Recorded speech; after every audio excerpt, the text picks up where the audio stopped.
Hello, my beautiful girls. Hi, welcome. I have Marcella Siegel here. She's officially with us. She is known as a Warrior Goddess Facilitator. She's been doing spiritual work for over 12 years. Before that, she was a real estate agent. And today, she's with us. Teaching us about the Warrior Goddess training. She has a little bit about the workbook as well, maybe a couple exercises for us, giving us a little breakdown of the entire book. And then she's going to explain in detail lesson 1, 2, and 3. I know that not everyone is caught up with all 3 lessons. You don't have to be.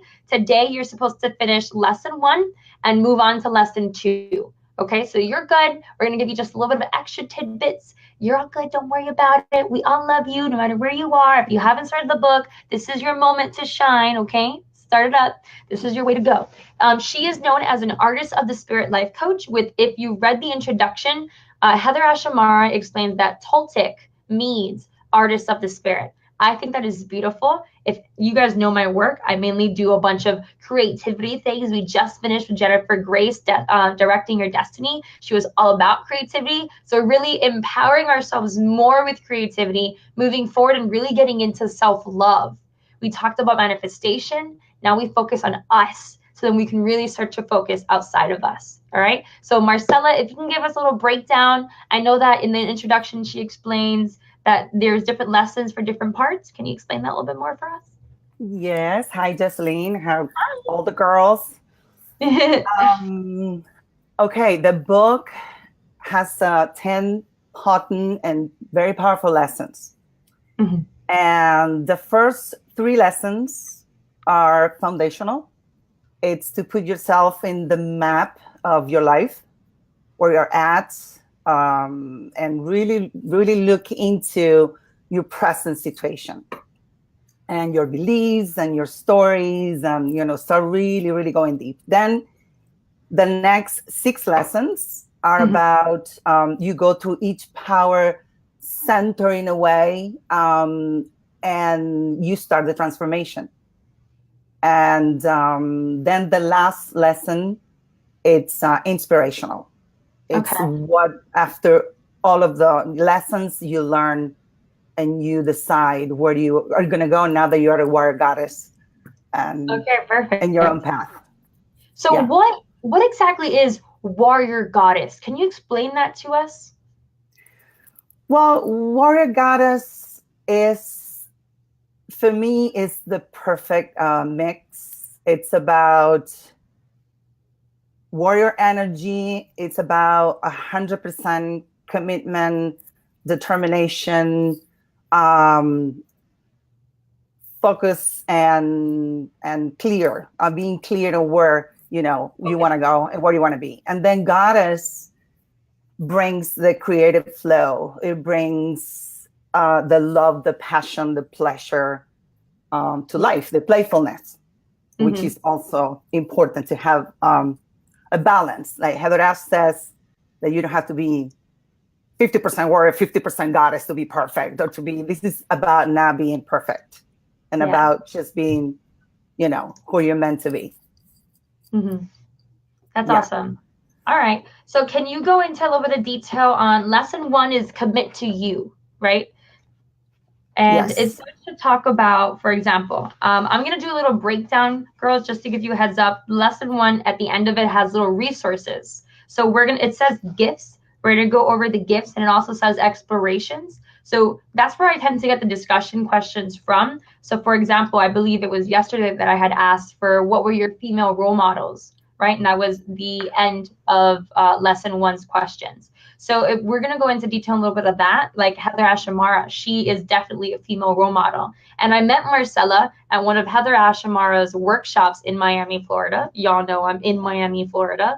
The Sunshine State is where people call it, right? So one of the things that it says in the lesson 1 resource is gifts. What you commit to, especially your unconscious commitments, rules your actions and determines the quality and vibrancy of your life. You may have deep-seated commitments to the old power structure that no longer serves you. It's time to become aware of those and release them. So in the first one, it's really talking mainly about getting rid of those limiting beliefs and getting them into empowering ones, correct? Yes. How does she do that in the book? Can you give Well, us? we are very, very, very committed. We Mhm. have purpose, but mainly we follow when she talks about power structures and when she talks about beliefs, it's like we carry the beliefs from society, our parents, school. The Toltecs call this domestication. Domestication. And, when we're little, our parents will do it. And then we get so good at it. We believe it. We believe that we're supposed to be something else, whether you should be, better at this, or we should like comply to rules, right? It's a type of judgment, right? The judgment Exactly. that society gives us, right? Exactly. But, What's but, that? to a point, we Yeah. learned this so much Mhm. that we don't need anybody else to do it for ourselves. Yeah. We do it. So basically committing to you means being in deep awareness of what happens inside of your head and how do you treat yourself at each and every moment. We commit to ideas of how we should be, to please, to be liked, and all this. When we're not in alignment, it's just that we just live in fear of not being accepted, not being perfect, not being good enough. And so when we come from these places, we struggle. And the idea of committing to ourselves is committing to being loving even with our own judge, which at first you need to identify it and really, really stop and look inside, be aware of what's going on inside of your mind. If Yeah. I may apply what we've learned last month to this month as well. Mm-hmm. Jennifer Grace talks about something in Directing Your Destiny, and she calls it the two voices in your head.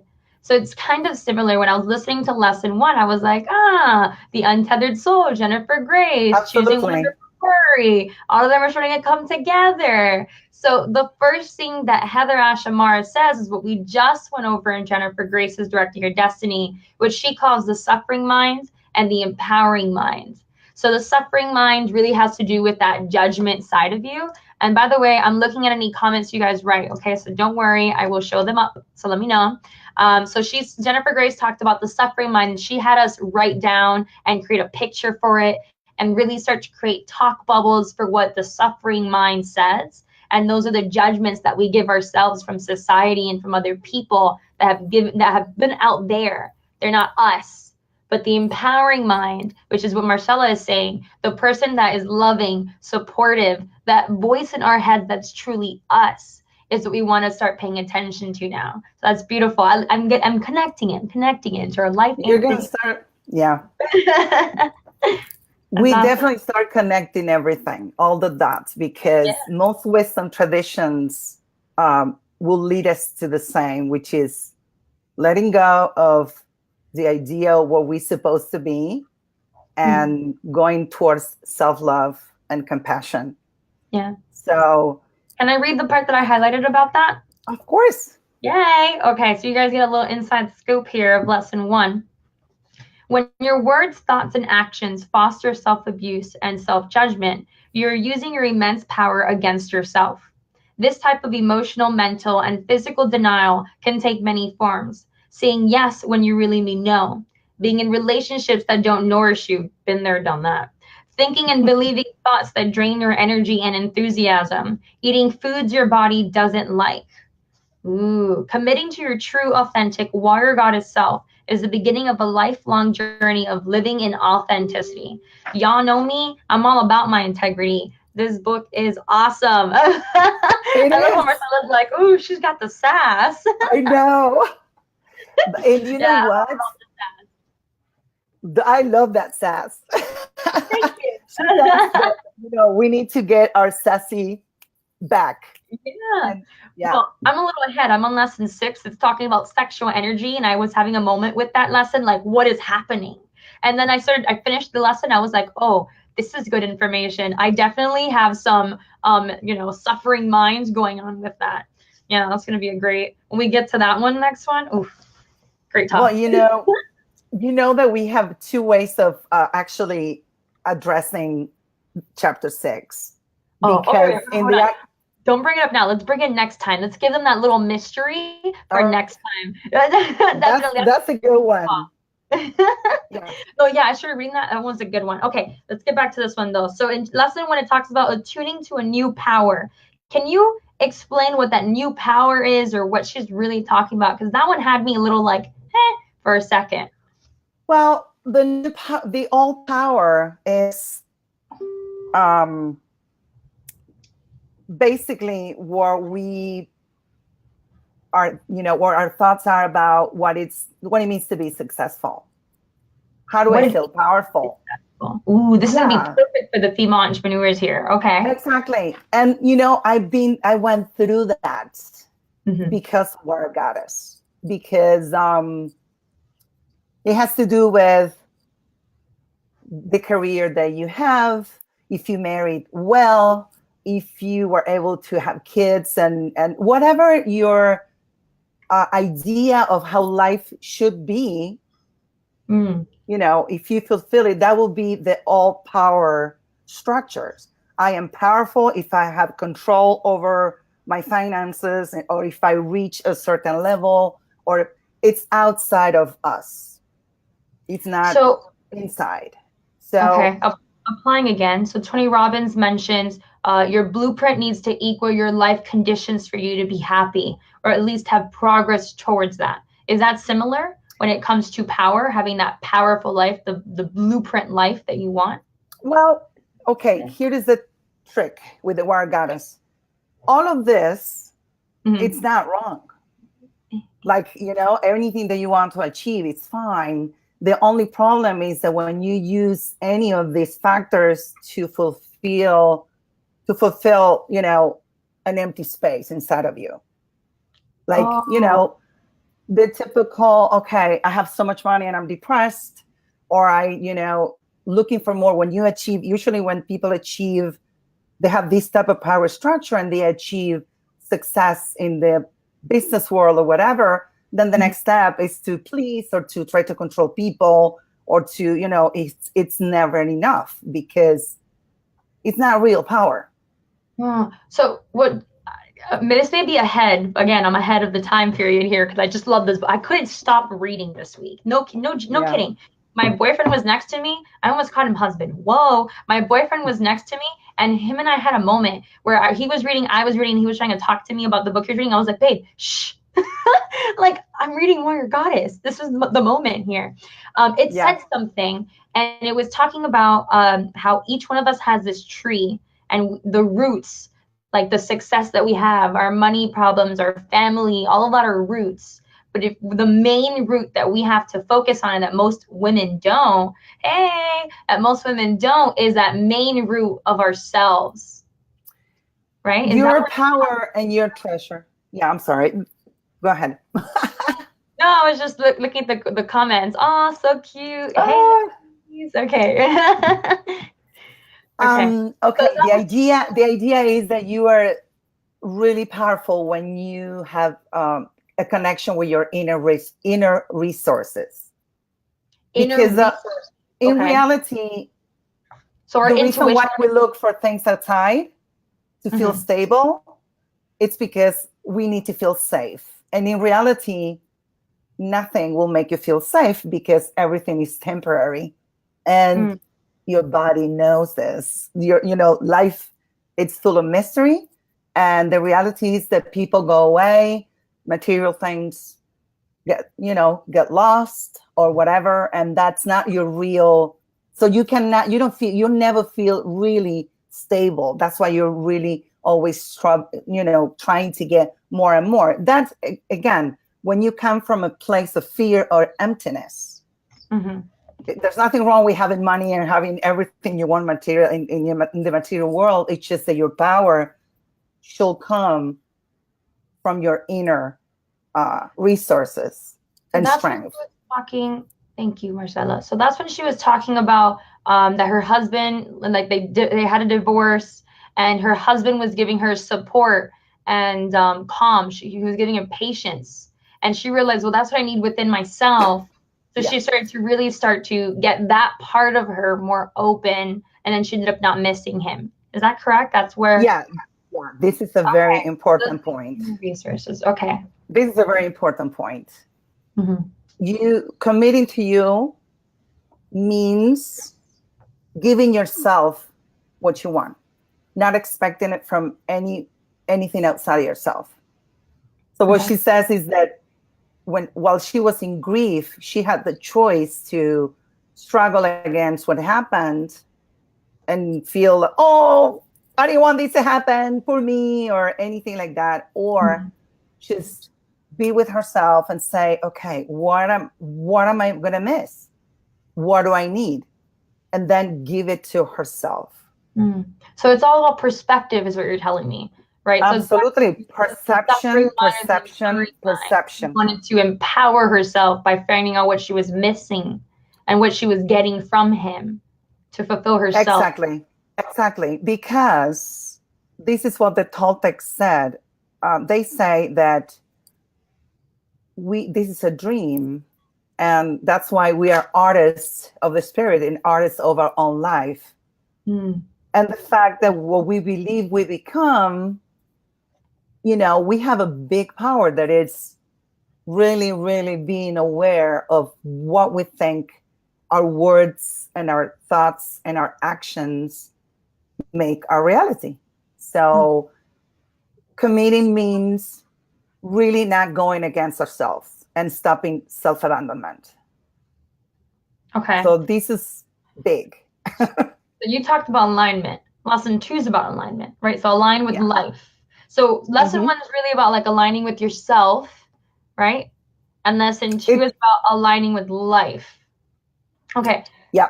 When it came to aligning with life, she brought up something called cyclical living. I've heard of it before, like linear living versus cyclical living.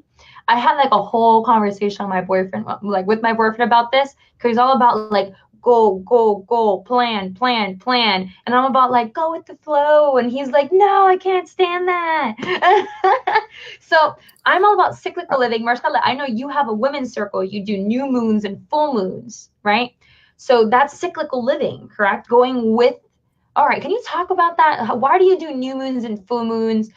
For the ones that are new to moon phases, give us, I believe new moons are the intentions. Full moons, we recheck our intentions. Give us that breakdown for us.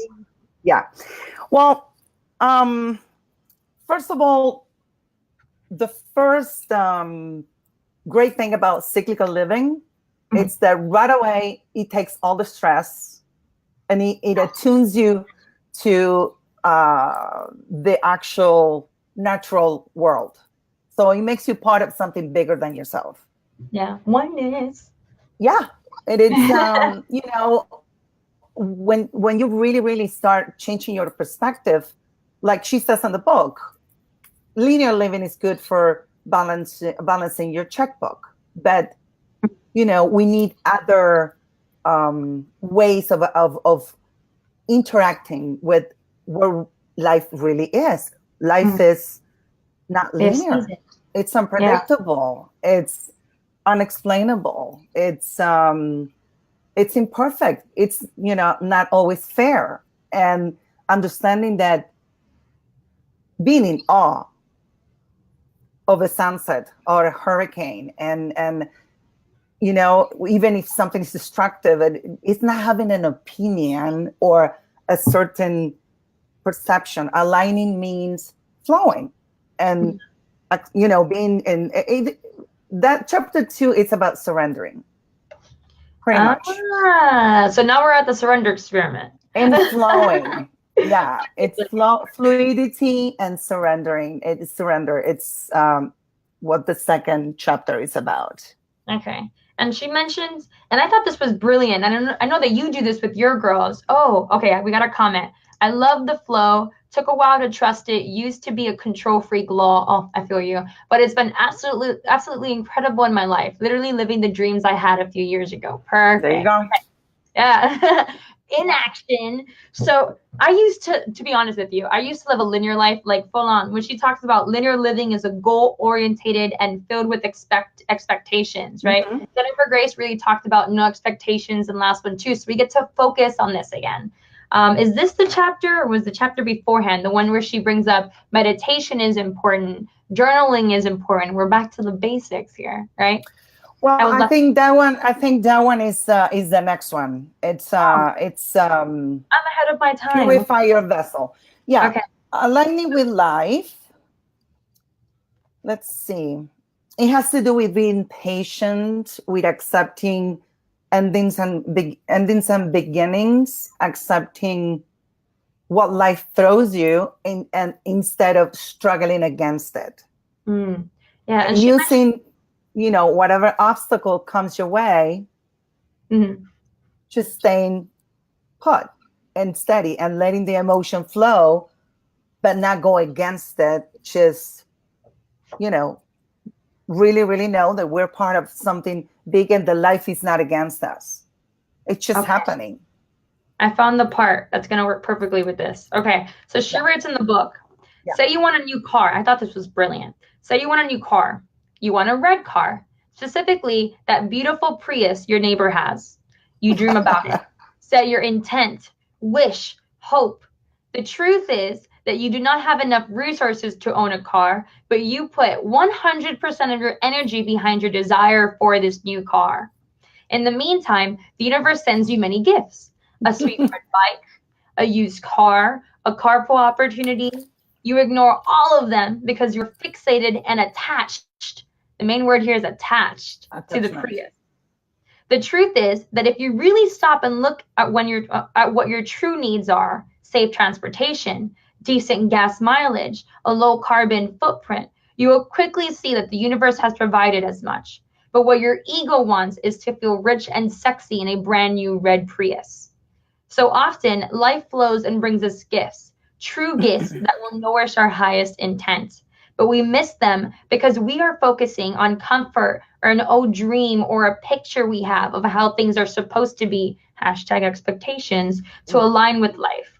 You must first get clear about what you actually want on a feeling level, which is great because Jennifer Grace mentioned that. And that was her main thing in week 3. Week 3 for Jennifer Grace was all about feeling, right? So bringing that back, how does Heather Ashamara explain feeling and how to get into that manifestation when it comes to feeling? Does she say anything about that? She said that you need to be able to go from mind to embodying what you want. Oh, okay. Yeah. And actually, this is actually what you read. It's about manifestation. She aligning with manifestation, and what she says that we need to be in between. Oh, I'm never gonna get this, or I'm not worth it, or I'm this because I say so. It's a where it's a humble place where you are 100% behind your intent and your desire, and then you surrender, knowing there's something bigger going on, and that you are held. So they expected the Prius. They got the red bike and the carpool opportunity. So it's saying don't expect, just expect that your needs will be met. Don't expect anything. Surrender to what life gives you. You keep you keep aligning. You keep adjusting. What she's saying is that instead of resisting or being upset, pay attention. It doesn't mean that you're not going to praise the future.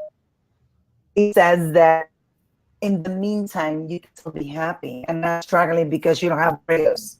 Okay, got it. So just enjoy what you have in the present moment, whether it's the bike or the carpool opportunity. But the Prius will come. You just have to keep having faith. And what we need to apply here is choosing every moment. Choosing every moment? Yes. To react. You have a... Wait, hold on, Marcella, we're having technical difficulties here. Come back. Okay. There you go. You're back. Okay. All right. I'm back. So you said choosing the present moment. I've heard No, of being in the present moment, not choosing the present. That was no, no, good. no. Choosing how do you react and knowing that you have a choice or how you react at every moment. Okay, I accept that. That's a I like tough one. It's easier said tough. than done. Yeah, but it's possible to detach and to witness. That's a very Toltec thing. Okay. So can you give us something that's not in the book, whether maybe it's in a workbook, for example, and another exercise maybe that you've learned from Heather Ashamara for lesson 1 or 2 so far? Or if you have a good one for lesson 3, we can hold off. Well, the lesson 1, this particular exercise, it's very powerful. The mirror gazing. The mirror gazing. All right, can you explain that to us?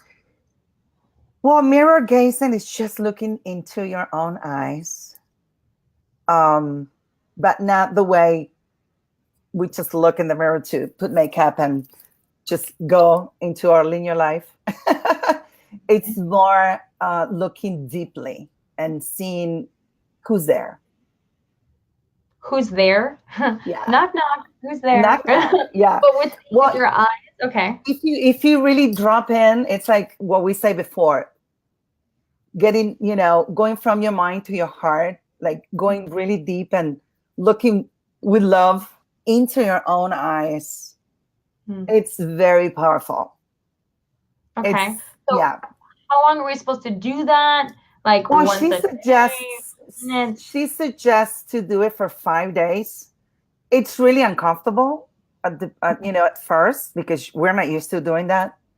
Yeah. Like stopping and really looking in yourself. Okay. Yeah. It is beautiful though. And it will bring all kinds of emotions. It's yeah. It's really nice. I do it in my circles and it's really powerful. Really? You get them to look into their own eyes? Because I've been in Landmark, for example. I've looked in other people's eyes and we had to find like love in them, right? Yeah. So now we have to find love in ourselves practically, is what you're telling me. Well, that's what Commit to You is all about.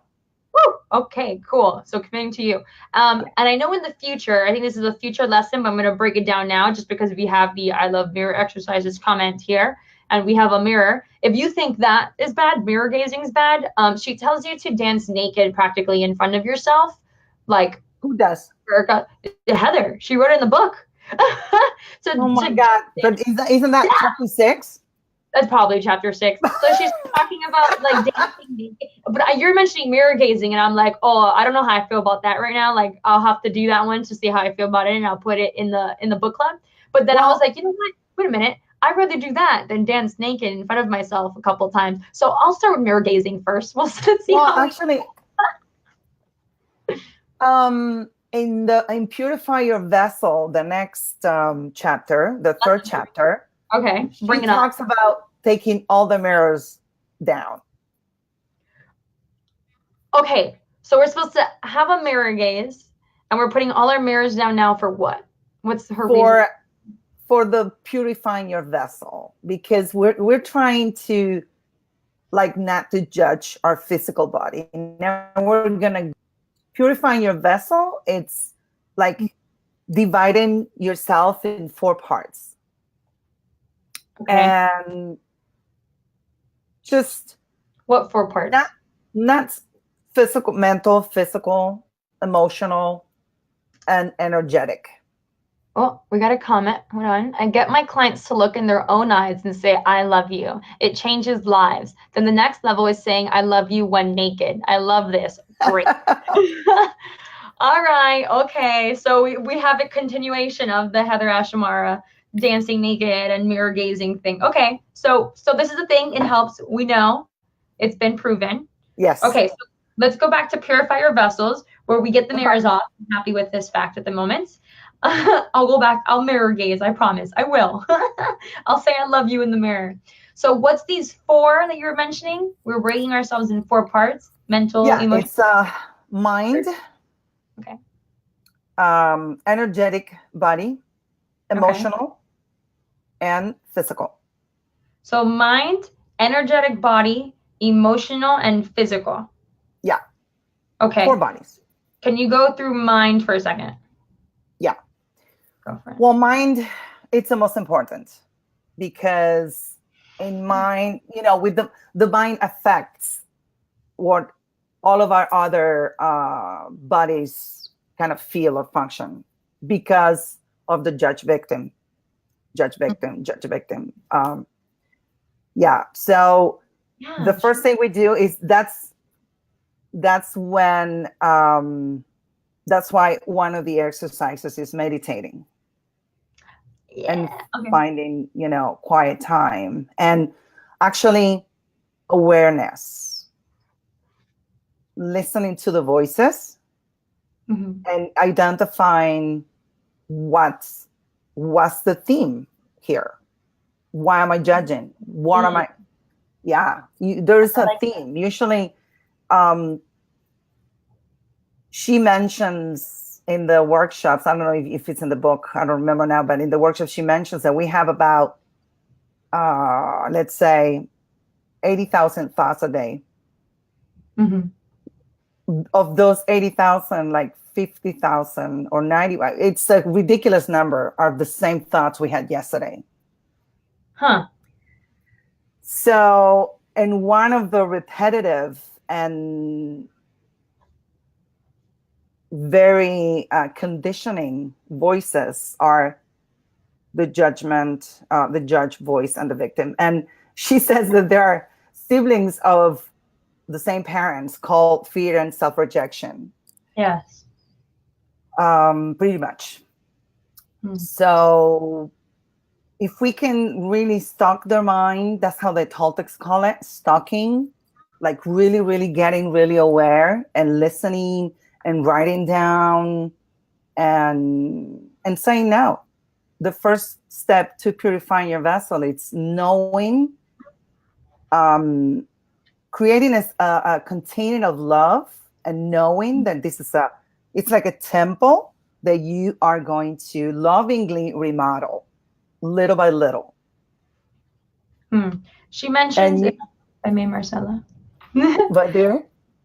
So just to clarify on what you're saying here and to read the book a little bit, she says, when you create a strong container of self-awareness, which is what you're talking about, around yourself, you stop leaking your inner power through self-criticism, judgment, comparison, and doubt. This container of your presence and self-acceptance needs to be strong to allow the fires of transformation to burn away all that doesn't serve you. So serving you is those limiting beliefs and those judgment stories that you're saying that the judgment, the victim is saying to us, and really getting that third voice, which is ourselves, or like Jennifer Grace calls it, the empowering mind, or the voice of wisdom, or whatever the panda Michael Singer calls it, or the getting rid of the monkey mind is another Buddhism. Well, there's so many. It's so crazy how everyone teaches the same ways. And I love this way. Let me tell you, she breaks it up into judgment and victim. Whoa. So this container, she says that and I'm going to continue a little bit, Marcella, if that's okay with you, to build a steady container, you must be willing to stop defining yourself by what you do or who you know, which is what we were talking about, the attachments that we have and really getting in tune with ourselves, embracing all aspects of yourself, mirror gazing, honor your strengths and acknowledge your weaknesses. Ooh. So that's where the stalking comes from, right? Getting to know your weaknesses and acknowledging it anyways and saying no. And loving them. And loving them. Okay. Know your truth in this moment and hold to your truth even in the face of adversity. So we haven't really talked about that one. So knowing your truth in this moment, can you give us a small breakdown? How can we clarify on that some more for people? And hold to your truth even in the face of adversity. What do you think? Marcella, I think you froze on us. No, come back to us. They are. No. They are. Oh, last time I was adversity. Okay, I'm going to repeat. It's okay. We had a moment. I'm sure people were cracking up at me. So know your truth in this moment and hold to your truth even in the face of adversity. Yes. So what's the breakdown of that? Let's clarify that a little bit. How do you get your truth in this moment? How do you know what's your truth? Well, truth, it's usually simple. And really? Okay. Well, the way it feels. It's usually a word or two It's not complicated, and it feels right.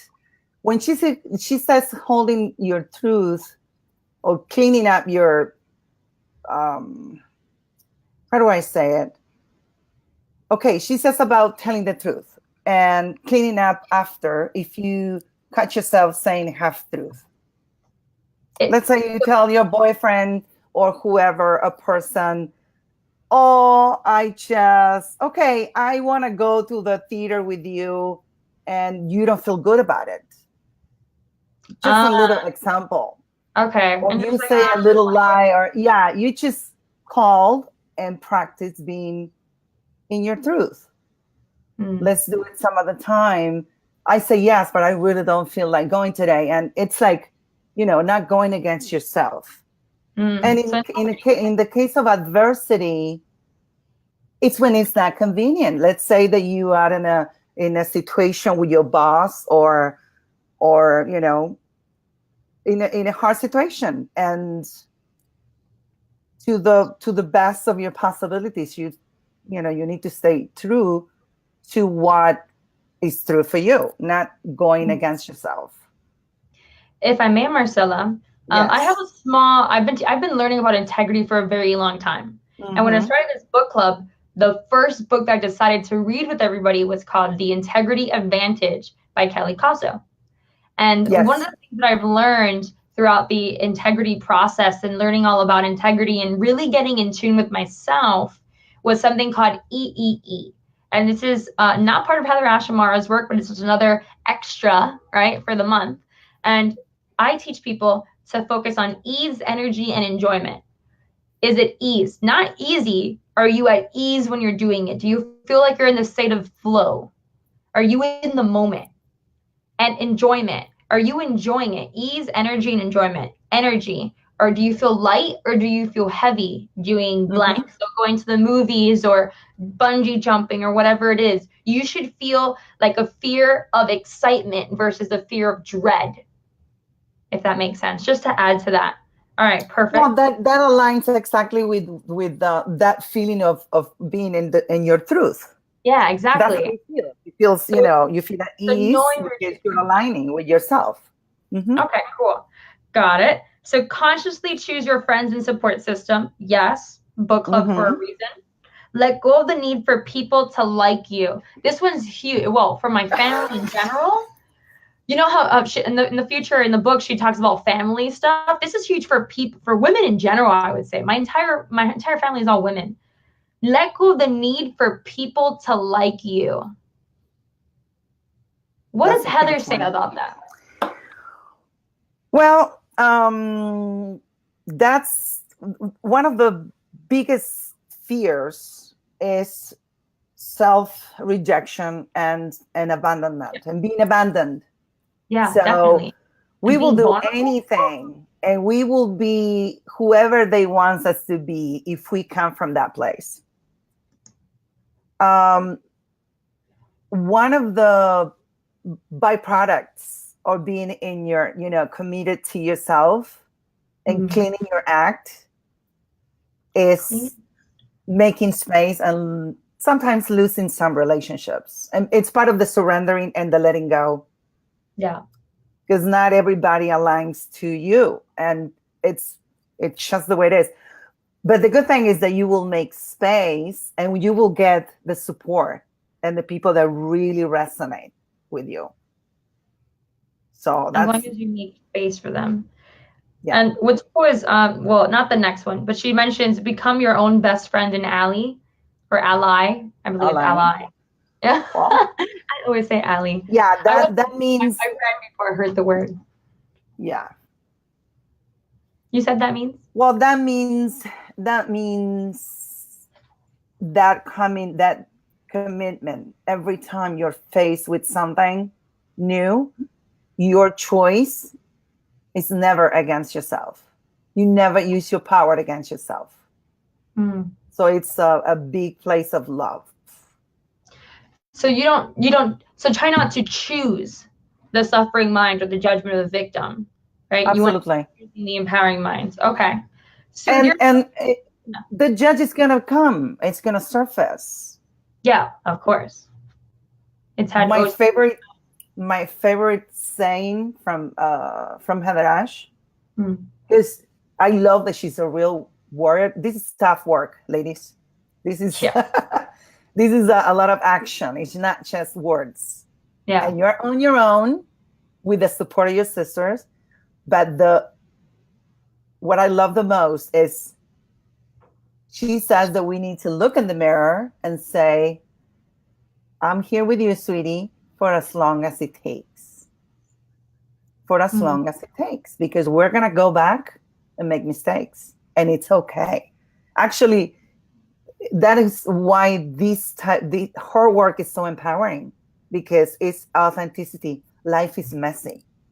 And we are messy, and we're allowed to mess up, and it's great. And we need to love that part. And that's when the judge comes sometimes, and you go, thank you. Thank you for the input. But, I'm living in a different way. So, yeah, definitely. So we have a new comment. So she says, so true. It's been hard at times, but my life is so much better without toxic relationships. Truth. The women in my life now are absolutely incredible. And I'm so grateful I've done this work. The family stuff still hurts every once in a while. Oh, definitely. If I may. Yeah. Sorry. It's okay. When we say sorry, we say you're beautiful. Yes. And I remember that from the workshop. That one, my boyfriend said it to me now. I'm like, I'm sorry. And he's like, you're beautiful. I'm like, okay, thanks. I know. Isn't that great? We're going to do that in the book club. Marcella, you're going to help me with this. Okay. All right. If anyone saying I'm sorry, or if I say it for the rest of this thing, remind me I'm beautiful. We got this. Marcella? Yes. You're beautiful. Keep me accountable. I will. So I have a bunch of videos about, and my boyfriend's seen them all. It was very, very saying in the beginning about my old toxic relationships and pretty much what I've learned through them. So I kind of did what Heather Ash did with her divorce. Luckily, I haven't gone through a divorce, which right? But I've gone through some hardcore breakups. I lost the first love of my life in a car crash. So I've gone through a few things, I would say. And that one took me, it's been 6 years now, and it took me a good, I want to say 4 or 5 years for me to truly move on from that.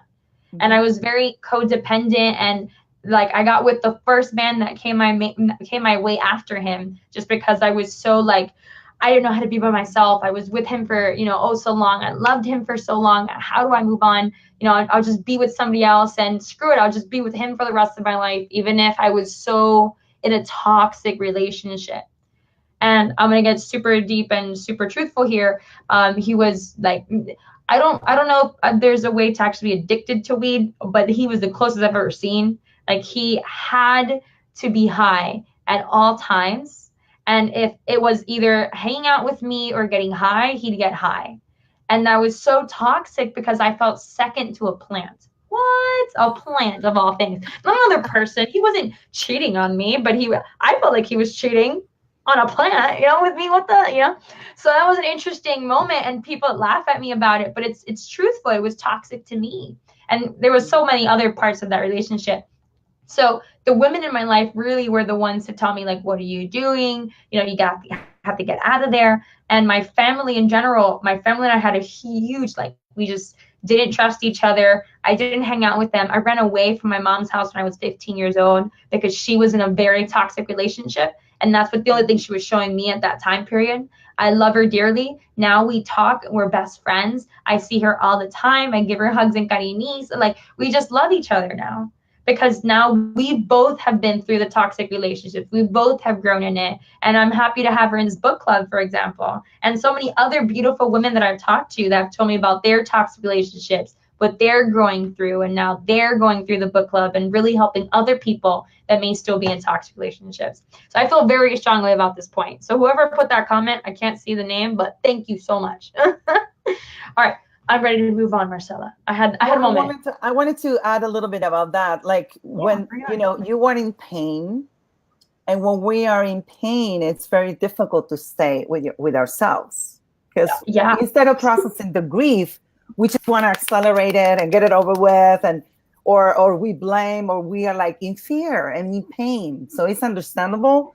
But when she says stay with ourselves, even in, when we face adversity, like in her divorce, that Yeah. would be an example of how we keep moving on, making the choice from fear and not from staying and feeling the grief and Yeah. really, really seeing, okay, what do we need? So, yeah. And her next book, it's called The Warrior Goddess Way. Uh-huh. And he specifically talks about forgiveness. And he helped me a lot, particularly because she mentioned something about family issues that hurt. And it has a lot to do with forgiving people and forgiving ourselves for when we go against our own needs and, life in general. So, going back to purifying the vessel, the mind is the most important.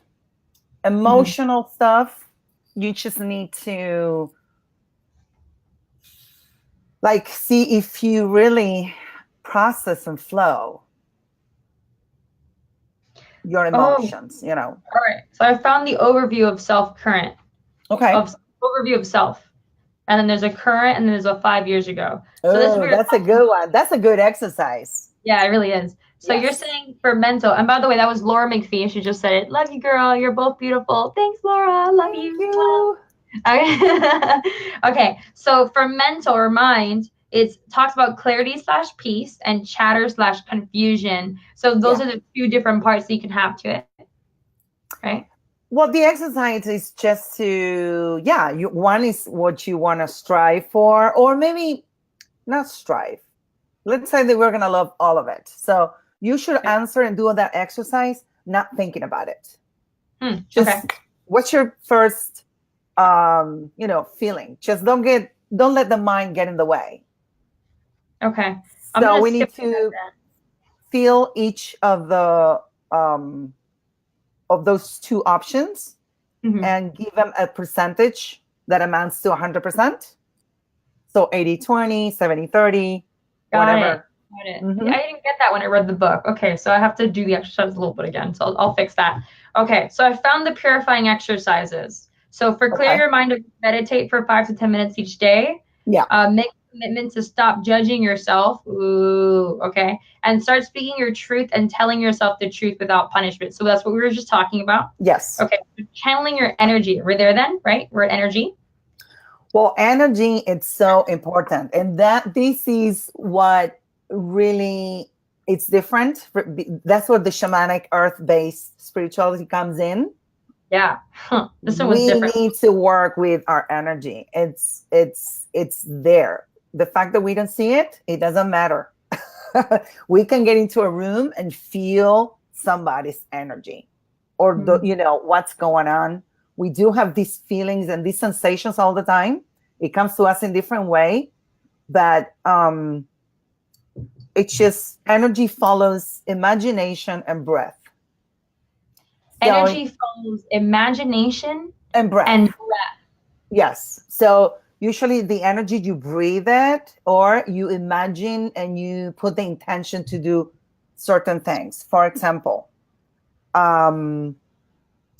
she gives an example there of creating a bubble or a container or a cloak. When you feel that you're being invaded by somebody's energy, you can cloak yourself or you can imagine that you are in a bubble or in a golden mesh. This is something extra that she does in Artists of the Spirit.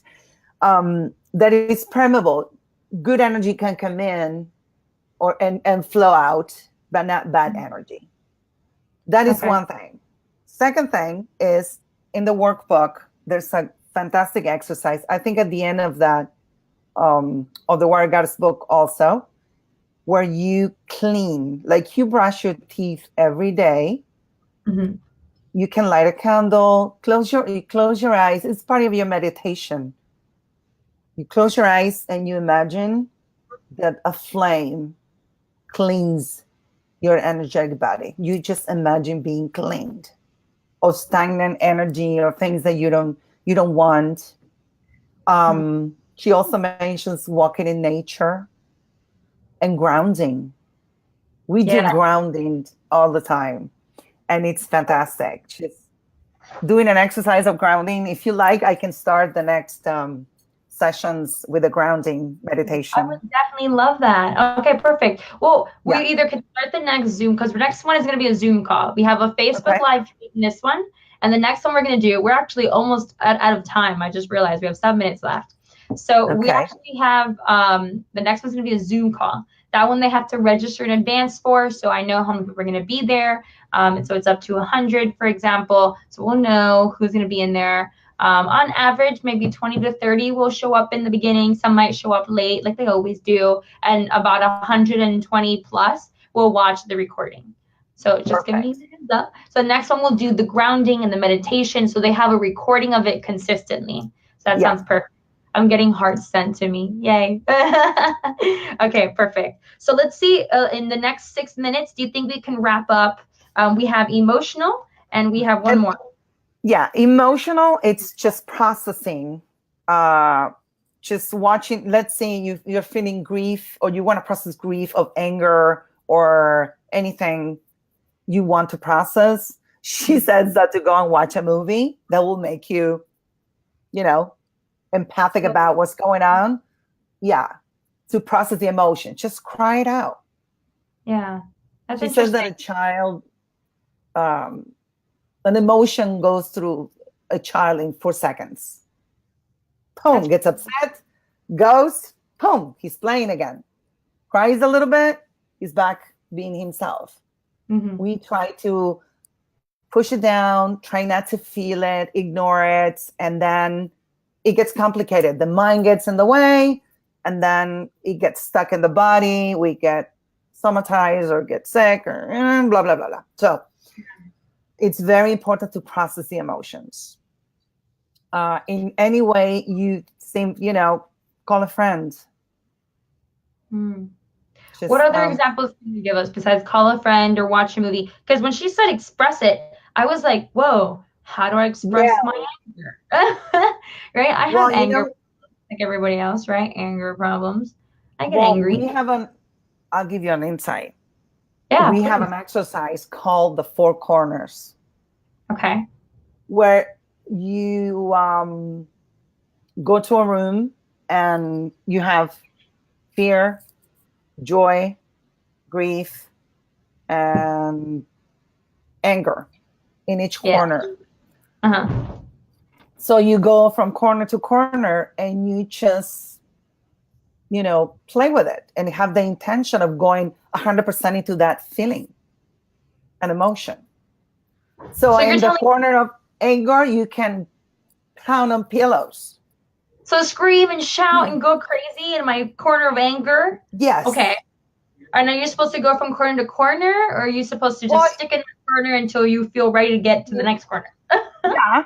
And if you know that you have to process anger, you just go for the pillows. You don't need to do the whole, force. It's to find different ways. Remember, Goddess is about also being passionate and playful and not abiding, to the rules all the time. Yeah. So anger doesn't have to be you hitting someone. It could be, well, if I may, I use anger a lot when it comes to, for example, songwriting or a poem. And I get very creative that way when it comes to, or I'll start painting crazy and I'll be like, ah! But that's a way of expressing. Yeah. Absolutely. Okay. Absolutely. Yeah. All right, that's a way of expressing. Journaling. Any way you can process it and get it out of your body. I actually woke up today, and I'm sure many people do have this problem. I woke up today with a nightmare, and for like the first, I don't know, a good couple minutes, I was in it. I was still in the nightmare, even though I was awake, right? And Heather says, are we really awake, right? She talks about like we're in a dream, right? So I thought that was so interesting. In a dream, having a dream about a nightmare, and my nightmare was out there. There was no way possible that it could be true, but it was so bugging me. And I thought that was so crazy. And I just journaled in the morning and I did my gratitude. Like I got it all out and then I officially did my gratitude in the morning. and I felt so much better afterwards. So just another example for the journaling. That one had me feel better today. And then the last one we have is physical. Well, physical, it's self-explanatory. We kind of try to do it all the time. It's just watching what you eat. Basically, also watching for the relationship with the mind, body. That there's a strong relationship between those three, because we tend to judge. We are bombarded by images of what perfect is, or the way we should be. So we go, this is part of aligning with life also. We're in, we age, we change with time, we get sick, our body doesn't respond the way we want to, doesn't look the way we feel we're supposed to. So again, it's working on all of these aspects in a very loving way, and accepting, going for self-love. So the body will be, exercising and eating good food, being mindful and caring. All right, perfect. If anyone has any questions, you have a minute to ask. So go ahead and put any last questions. I have one comment I haven't looked at. We're going to pop it up. I've screamed and cried into a pillow. I was recently given an exercise to lay on my yoga mat and lean into the pain and anger and visualize it burning and stay with it, and it will burn itself out. Ooh, that's true. If I may, I hung out with Michael Singer. It wasn't even a month ago, I would say, maybe like 3 or 4 weeks ago. Have you met Michael Singer, Marcella, by any chance? I've heard of him. I might have. Marcella, I might have. We're gonna have a talk about that later. So Michael Singer's amazing, and when I met him in person, he said that he was feeling this like sharp pain in his heart, and he was in the middle of meditation. And he was like, he wasn't even worrying about it. He was in the present moment. He felt the pain. He felt the pain. He felt the pain. And he knew he normally meditates for hours on end. He's like, I just started. I'm not moving, he said. Now, in my head, I was like, you're crazy. I would have gone up and gone to the doctor. He stayed there until it went away. And he felt the pain little by little just start to disappear and just go above. And that was it. And it's never come back, he says. So it's interesting because he says when you deal with the pain versus keep pushing it under, because everyone just keeps trying to push it. And all it does is kind of it bottles up. And it's a container you don't want to keep, right? Absolutely. So he talks about, cleaning out the container. Why? Because we hold so much in our container. Get rid of the bull stuff and put in the nice and joy stuff, right? Little by little, but you got to get out one way or the other. So that's beautiful. And I like Heather has something different when she says to express it. I've read so many different books, and so many books talk about different things when it comes to emotions, but Heather really is focusing on express. I think that's so beautiful.